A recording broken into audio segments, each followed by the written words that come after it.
नमस्कार, आप देख रहे हैं अपना बिहार। मैं हूं आपके साथ सुकन्या सिंह और बुलेटिन की शुरुआत इस वक्त की सबसे बड़ी खबर के साथ। बता दें, ये बड़ी खबर जो है ये राजधानी पटना से आ रही है, जहां आलमगंज थाना क्षेत्र के गायघाट इलाके में बदमाशों ने अहले सुबह सुधा मिल्क बूथ के मालिक की गोली मारकर हत्या कर दी। मौके पर ही उसकी मौत हो गई है। मृतक का नाम विनय कुमार तिवारी है, जो रोहतास जिले के रहने वाले थे। पुलिस ने शव को पोस्टमार्टम के लिए एनएमसीएच भेजा है। हत्या के कारणों का खुलासा अभी तक नहीं हो पाया।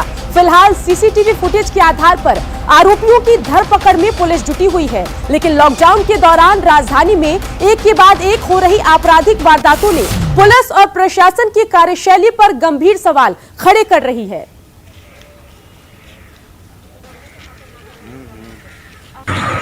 रहने वाले थे भोजपुर जिला के कहीं के, यही बगल में ही रहते थे। सुबह काउंटर उनका तो दूध के लिए सुबह में 4:30 से 4:45 में आते थे। डेली सुबह में आता था? हाँ, डेली सुबह में आते। उनसे किसी का विवाद भी चल रहा था क्या? ऐसा कुछ हम लोगों को मालूम नहीं। संभावित ठिकाने पर अपराधियों का छापामारी किया जा रहा है, बहुत जल्द ही पकड़ लिया जाएगा। क्या नाम था, कहाँ के रहने वाले थे जिनको गोली मारा गया? विनय कुमार तिवारी रोहतास जिला के रहने वाले थे।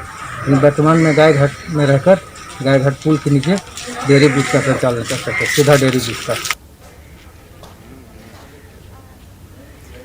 संजय हमारे संवाददाता इस खबर पर ज्यादा जानकारी के साथ फोन लाइन से जुड़ गए हैं। संजय, राजधानी में अहले सुबह कारोबारी की हत्या हुई है, क्या कुछ पूरा मामला है और पुलिस की पड़ताल कहां तक पहुंची, ये जरा बताइए। देखिए, निश्चित तौर पर लॉकडाउन में ये दुर्भाग्यपूर्ण घटना है। सबसे बड़ी बात है कि लॉकडाउन में लॉ एंड ऑर्डर को लेकर तमाम दावे जो किए जाते रहे थे, उसकी सच्चाई और उसकी कलई खुल गई है। चोरी की घटनाओं से राजधानी पटना के लोग परेशान थे। लगातार कई इलाकों में चोरी की घटनाएं हो रही थी। हत्या तक बात नहीं पहुंची थी, इक्की दुक्की घटनाएं जरूर सामने आ रही थी, लेकिन राजधानी पटना में शहरी क्षेत्र में एक सुधा बूथ के ये संचालक थे विनय कुमार तिवारी, जो पूजा कर रहे थे और पूजा करने के दौरान जब वो लौट रहे थे, इसी दौरान अपराधियों ने घेर कर उन्हें गोली मार दी है। फिलहाल उनकी मौत हो गई है। मौत के बाद पुलिस अधिकारी मौके पर पहुंच गए हैं। पटना इसके जो सिटी एसपी हैं वो भी मौके पर पहुंच के पूरे मामले की छानबीन जारी। जो बात अब तक सामने आई है पुलिस के पास, 2-3 दिनों पहले सुधा बूथ पर ही 100 रुपए के चेंज को लेकर कुछ लोगों से इनका विवाद हुआ था, और जो प्राइमा फेसी जो क्लू मिले हैं पुलिस को, उसके अनुसार पुलिस इस बिंदु पर जांच कर रही है कि उसी विवाद की वजह से तो उनकी हत्या नहीं कर सकती। अगर वाकई महज 100 रुपए के चेंज की वजह से, ये विवाद की वजह से अगर हत्या की गई है तो निश्चित तौर पर यह दुर्भाग्यपूर्ण है। बहरहाल पुलिस ने सीसीटीवी फुटेज को खंगाला है और पुलिस का दावा है कि जल्दी वो अपराधियों तक पहुंच जाएगी। जी बिल्कुल। संजय, इसके अलावा ये बताइए कि क्या विनय कुमार के परिजनों से पुलिस की कोई बातचीत हुई? परिजन क्या बता रहे हैं इस बारे में और वो किस पर शक जता रहे हैं?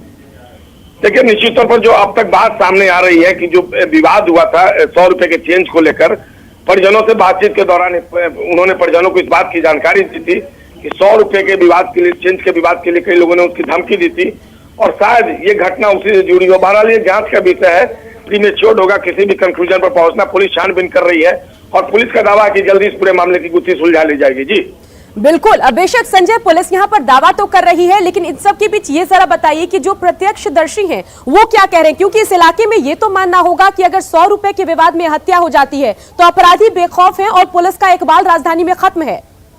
देखिए, निश्चित तौर पर जो लॉकडाउन इस बार लागू हुआ है राजधानी पटना की, अगर आप बात करें सुकन्या, तो सड़कों पर पुलिस जो आम सिविलियन पुलिस, उससे ज्यादा law and order control point of view से पुलिस प्रायोरिटी देती है वाहनों की चेकिंग को, वाहनों की जांच को।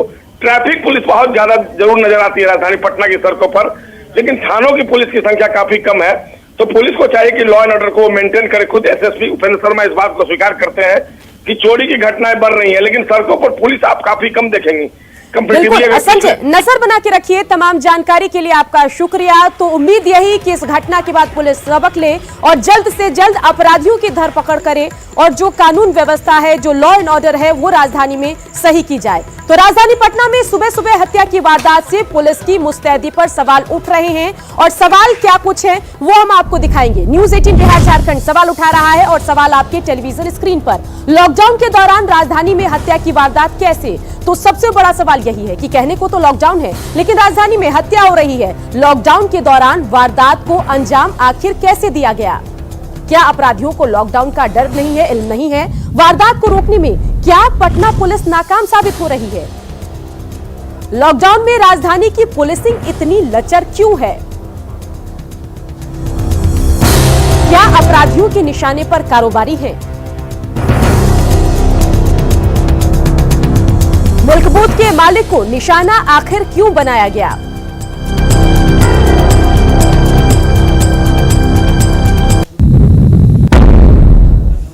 तो खबर से साफ है कि राजधानी पटना में अपराधी बेखौफ हैं और कहने को तो लॉकडाउन है, लेकिन अपराध पर लॉक लगाने में पुलिस नाकाम है। चलिए बढ़ते आगे, रुक करते हैं अगली खबर का। तो देश में कोरोना से जुड़ी बड़ी खबर, देश में कोरोना ने तोड़े अब तक के सारे रिकॉर्ड। तो कोरोना से जुड़ी बड़ी खबर आपको हम दिखा रहे हैं, जहां देश में कोरोना के कुल 12,38,635 केस अब तक सामने आए हैं।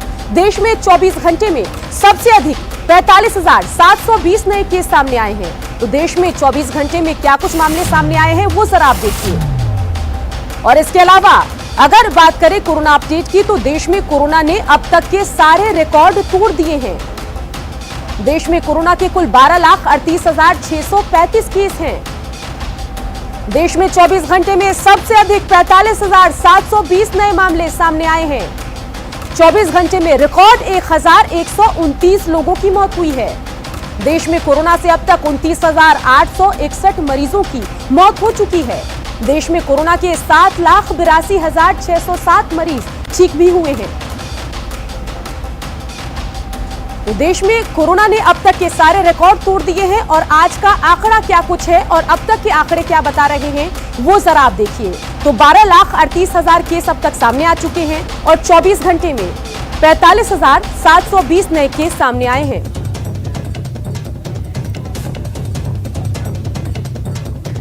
तो 24 घंटे में कोरोना के 10 मरीजों की मौत हुई है। तो बिहार में कोरोना विस्फोट है। बिहार में कोरोना से अब तक 208 लोगों की मौत हो चुकी है।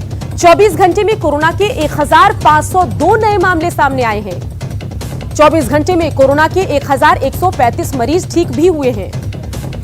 मरीजों की कुल संख्या 30,066 पहुंच चुकी है। बिहार में कोरोना रिकवरी रेट 66.11% है। तो पहले देश का आंकड़ा हमने देखा और अब बिहार के आंकड़े आपको दिखा रहे थे। और अब देखिए कोरोना का बढ़ता ग्राफ। पिछले 5 दिनों में बिहार में आंकड़ों में क्या कुछ तब्दीली हुई वो जरा आप देखिए। तो 18 तारीख को जहां 1,667 नए मामले सामने आए, वहीं 19 जुलाई को 1,412 मामले प्रकाश में आए। वहीं 20 जुलाई को 1,076 नए लोग कोरोना से संक्रमित पाए गए। वहीं 21 जुलाई को 1,109 लोगों में कोरोना संक्रमण की पुष्टि हुई। वहीं 22 जुलाई को 1,502 लोग कोरोना से संक्रमित पाए गए। तो लोग डेली की अगर हम बात करें तो हर दिन 1000 से लेकर 1500-1600 तक नए संक्रमित लोग पाए जा रहे हैं।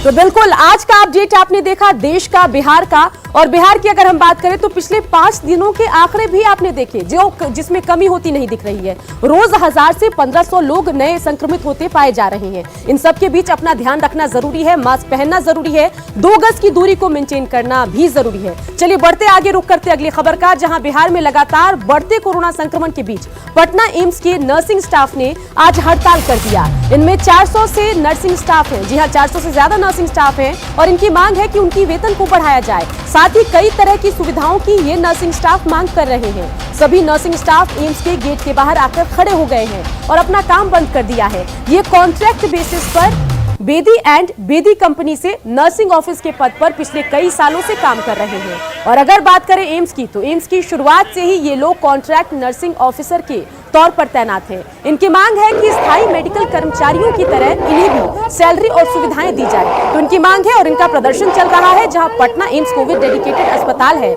ऐसे में नर्सिंग स्टाफ की हड़ताल से अस्पताल प्रबंधन की परेशानियां बढ़ने वाली है। तो ये देखिए तस्वीरें हैं जहां नर्सिंग स्टाफ का यहाँ पर प्रदर्शन चल रहा है, नारेबाजी चल रही है और इनकी मांग है जो परमानेंट एम्प्लॉय है उन्हीं की तरह इनको भी सैलरी दी जाए। बता दें कि ये कॉन्ट्रैक्चुअल एम्प्लॉय हैं और जब से एम्स की शुरुआत हुई है तब से ये कॉन्ट्रैक्ट बेसिस पर यहाँ पर काम कर रहे हैं। इनकी मांग है कि जो परमानेंट नर्सिंग स्टाफ है उन्हीं की तरह इनको भी सैलरी दी जाए। तो एम्स एक और तो डेडिकेटेड कोरोना अस्पताल है और ऐसे में अगर नर्सिंग स्टाफ आंदोलन पे चले जाएंगे, काम बंद कर देंगे, नारेबाजी कर देंगे, तो आखिर कोरोना की इस स्थिति में एम्स में कोरोना के पेशेंट जो हैं उनकी देखरेख कौन करेगा, उनका इलाज कौन करेगा, एम्स की जो व्यवस्था है वो कैसे सुचारू रूप से चलेगी, ये बड़ा सवाल है। तो देखना होगा कि आखिर इनसे बातचीत की कवायद कब शुरू होगी, कब इनका काम बंद जो है वो कब फिर से शुरू होगा।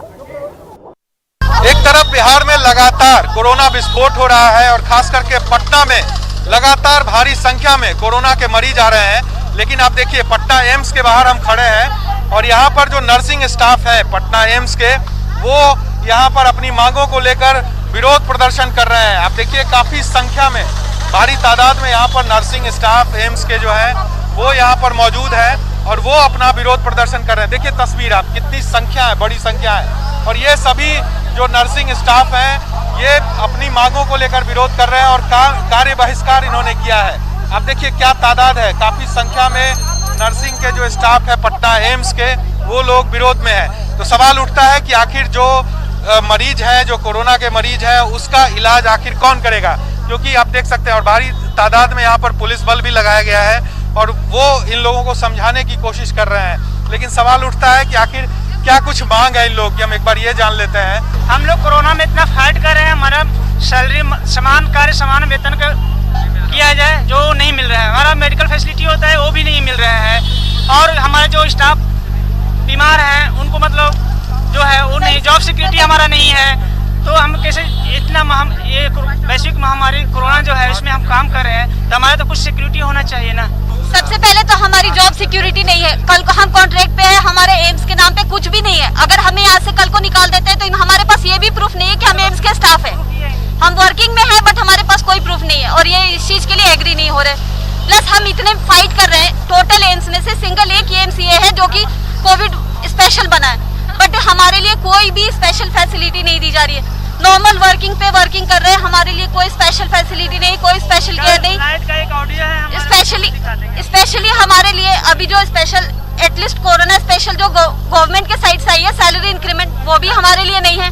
ना ही हमारे लिए कोई स्पेशल लीव आ रही है, ना ही हमारी फैमिली के लिए कोई सिक्योरिटी है। तो हम कैसे फाइट करें यहाँ पे, हमारी भी फैमिली है, हमारा भी लाइफ है। जो मांगे हैं वो इन्होंने साफ किया है कि किस तरह से उनकी सैलरी को लेकर मांगे हैं, साथ ही साथ सुविधाएं इन्हें दी जाए, क्योंकि कोविड हॉस्पिटल है ये और यहाँ पर जो उन लोगों को इसके सुरक्षा के लिए जो उपाय होने चाहिए वो प्रॉपर नहीं है। साथ ही साथ जो संक्रमित हो जा रहे हैं, जो नर्सिंग स्टाफ हो, वो उनके लिए व्यवस्था समुचित कराने की मांग। तो कई मांगों को लेकर ये जो नर्सिंग स्टाफ है वो अपने आंदोलन पे है और काम का उन्होंने बहिष्कार किया है और तादाद आप देख सकते हैं। तो ऐसे में सवाल उठता है कि जिस तरह से लगातार कोरोना विस्फोट बिहार में हो रहा है और पटना में हो रहा है, ऐसे में अगर ये नर्सिंग स्टाफ अपने काम पर नहीं जाएंगे तो कहीं ना कहीं ये जो है स्वास्थ्य महकमे के लिए एक बहुत ही बड़ी खबर है और बहुत ही बड़ा झटका है। कैमरा पर्सन आशीष के साथ साकेत कुमार, न्यूज़ 18 पटना। तो बिल्कुल एम्स से हमारे संवाददाता की रिपोर्ट आपने देखी और कॉन्ट्रैक्चुअल नर्सिंग स्टाफ की परेशानियों को भी आपने समझा। चलिए बढ़ते आगे और एम्स के बाद अब बात कर लेते हैं एनएमसीएच की। जी हां, हम बात करेंगे एनएमसीएच की, जहां तैनात नर्सों ने देर रात जमकर बवाल काटा। दरअसल अस्पताल में भर्ती मरीज और उनके परिजनों ने नर्सों से दुर्व्यवहार किया, जिसके बाद नर्सों ने हंगामा कर दिया। परिजन अस्पताल परिसर में मास्क नहीं लगा रहे थे। जब नर्सों ने उन्हें टोका तो उन्होंने हाथापाई की, जिसके बाद सभी नर्सें आक्रोशित हो गई और कार्य बहिष्कार कर दिया।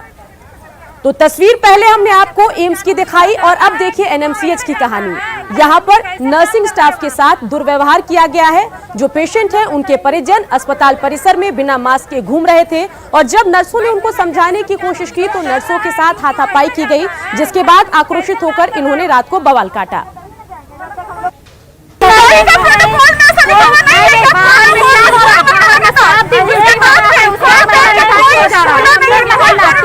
अपने घर जाते हैं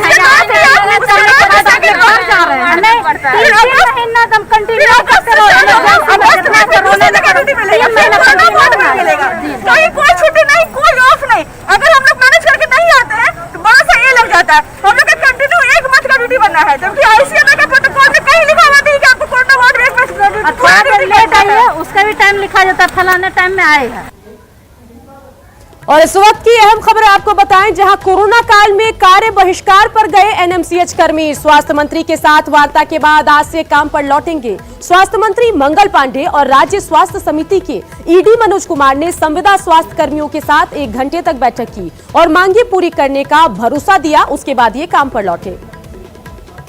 मुख्य रूप से मांग सरकार से जुड़ी हुई मांग थी। उस मांग पत्र को बिहार राज्य स्वास्थ्य संविदा कर्मी संघ ने मुझे दिया है और मैंने उन्हें इस बात का विश्वास दिलाया है कि सरकार पूरी सहानुभूति के साथ आपकी मांगों पर विचार करेगी और आपकी जो मांग है उन मांगों के लिए एक समिति 1 सप्ताह के अंदर विभाग के द्वारा गठित कर दी जाएगी और उस समिति के द्वारा 1 महीने के अंदर जो आपकी मांग है उस संबंध में समिति को अपनी रिपोर्ट देने के लिए कहा जाएगा। कोरोना के बढ़ते संक्रमण के बीच लापरवाही की तस्वीरें भी सामने आ रही है। कैमूर जिले के मोहनिया अनुमंडल अस्पताल में एक स्वास्थ्य कर्मचारी बगैर पीपीई किट पहने ही मरीज का स्वैब सैंपल लेते हुए न्यूज 18 के कैमरे में कैद हुआ। तस्वीरों में आप देख सकते हैं कि कैसे एक हेल्थ वर्कर पीपीई किट पहने हुए है, तो वहीं दूसरा कर्मचारी जो जांच कर रहा है उसने केवल फेस शील्ड पहन रखी है, जबकि नियम के मुताबिक उसे पीपीई किट पहनना चाहिए। और इन सब के बीच न्यूज 18 के कैमरे में ये कैद हो गया। साथ ही मरीज के सीधे संपर्क में भी इनको नहीं आना होता है। ये सीधे संपर्क में भी है, इसने पीपीई किट भी नहीं पहनी, लेकिन ये तस्वीर बताती है कि किस कदर लापरवाही बरती जा रही है। बताया जाता है कि स्थानीय विधायक ने भी अपना स्वैब टेस्ट कुछ इसी तरह कराया था। ये हाल तब है जब जिले में कोरोना मरीजों की संख्या तकरीबन 350 तक पहुंच चुकी है और 6 लोगों की मौत हो चुकी है, लेकिन विभाग है कि सुधरने का नाम नहीं ले रहा।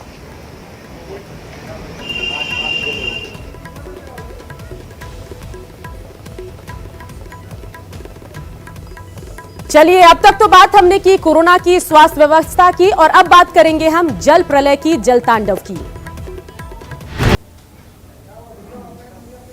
पूरे उत्तर बिहार बाढ़ की कहर से करा रहा है। सीतामढ़ी में भी बागमती और अधवारा समूह की नदियों के जलस्तर में बढ़ोतरी से जनजीवन प्रभावित है। कई ऐसे इलाके हैं जहां बाढ़ का पानी प्रवेश कर गया है। आम लोग परेशान हैं। कई जगहों पर नदियों के जलस्तर में बढ़ोतरी के कारण नेशनल हाईवे पर बाढ़ के पानी का तेज बहाव जारी है। सीतामढ़ी को शिवहर से जोड़ने वाली NH 104 पर मारर गांव के समीप पुल निर्माण के लिए बनाए गए डायवर्जन बाढ़ के तेज पानी में बह गए, जिसके कारण आम लोग ट्रैक्टर के जरिए बागमती नदी के पुरानी धारा को पार कर रहे हैं। जो तस्वीर है वो बेहद खतरनाक है।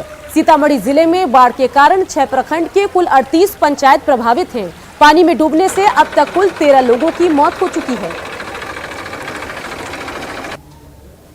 सीतामढ़ी जिले में बागमती और अधवारा समूह की नदियों के जलस्तर में एक बार फिर से वृद्धि जारी है। सीतामढ़ी और शिवहर को जोड़ने वाली NH 104 की यह तस्वीर है। आप देख सकते हैं किस तरीके से जान को जोखिम में डालकर लोग अपनी यात्रा पूरी कर रहे हैं।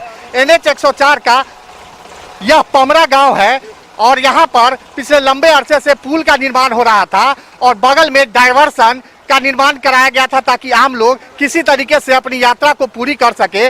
लेकिन हालात ये है कि बागमती पुरानी धार के जलस्तर में वृद्धि के कारण डायवर्सन पूरी तरीके से बह गया और हालात ये है कि यहाँ के लोग किसी तरीके से ट्रैक्टर और जान जोखिम में डालकर अपनी यात्रा पूरी कर सकते हैं। यह खौफनाक दृश्य है। आप देख सकते हैं किस तरीके से लोग अपनी जान को जोखिम में डाल रहे हैं और ट्रैक्टर के जरिए अपनी यात्रा को पूरी कर रहे हैं और यहाँ पर ट्रैक्टर वालों द्वारा मोटी रकम भी वसूल की जा रही है जो आने जाने वाले लोग हैं। तो कहा जा सकता है आम लोग काफी परेशान हैं और किसी तरीके से भगवान भरोसे अपनी यात्रा को यहाँ पूरी करने के लिए विवश है। हमारे साथ कुछ लोग हैं जिनसे जानने की कोशिश करते हैं कि आखिर क्या स्थिति है यहाँ पर।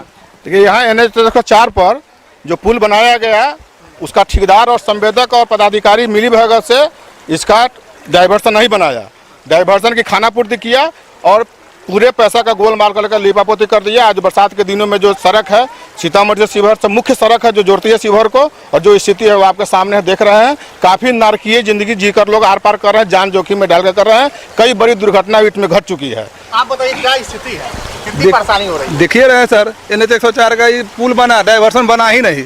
पूर्व से जो डायवर्सन था उसी पर लोग आना जाना शुरू कर दिया, क्योंकि रात के अंधेरा में इस पुल को तोड़ा गया। सुबह से लोग आना जाना शुरू कर दिया, उसी पर लोग आते जाते रह गए। अभी क्या स्थिति है? अभी तो देखिए रहे हैं सर कि कितना बड़ा जोखिम में लोग जान कर, जबकि कोरोना इतना महामारी है, हम लोग एरिया के लोग जाना आना दुश्वार हो गया हुआ है सर। स्थानीय विधायक, स्थानीय सांसद सब लोग हम लोग कह चुके हैं फोन पर, कोई सुनने वाला नहीं है सर। तो आपने देखा यहाँ के लोग किस परिस्थिति में अपनी जिंदगी गुजार रहे हैं और NH 104 का जो हाल है वो काफी भयावह है। ट्रैक्टर के जरिए किसी तरीके से लोग अपनी यात्रा को पूरी कर रहे हैं और हालात काफी बद से बदतर है। राकेश रंजन, न्यूज 18 सीतामढ़ी।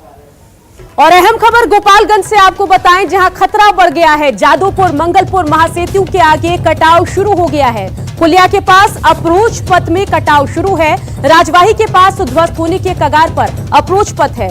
वशिष्ठा कंपनी के द्वारा यह अप्रोच पथ बनाई गई है, पुलिया बनाई गई है और इसी कंपनी ने सत्तरघाट पुल बनाया है। सत्तरघाट पुल का बह चुका है अप्रोच रोड। तो तस्वीरें आपको गोपालगंज में दिखा रहे हैं, जहां देखिए कि किस तरीके से गोपालगंज पर खतरा बढ़ता जा रहा है।